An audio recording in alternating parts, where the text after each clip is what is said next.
Ушулайдын досторума багышлап белдим. Adına da life'ga koydum. Halifalarim size köp sağ olsun aytjan. Zumer Abduday, Bödök Vargant, Aragon ve başkalar. Benim şu da Kromposya katılyan. Abduday, Bayma, Zumerman. Ruhsat versen uşulaydım ve kıçık bir size beyan edeyim. Hemen şöyle.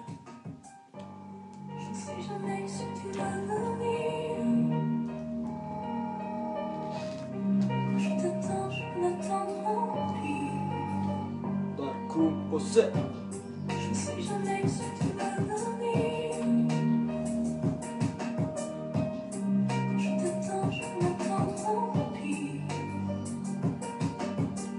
Ayın 24'i oturuyorum dengede bakayım.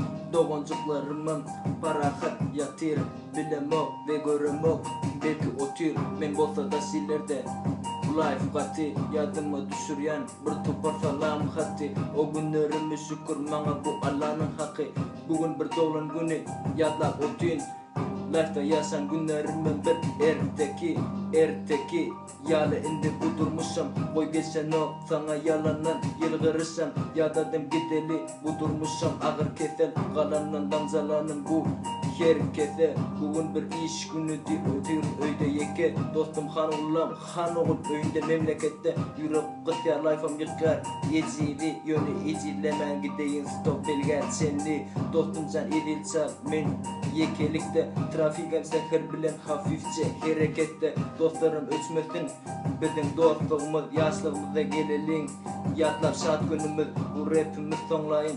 Hoş kalın nesihatım birbirine dost kalın. Yoksa düşman bir gün gelir sana kalın.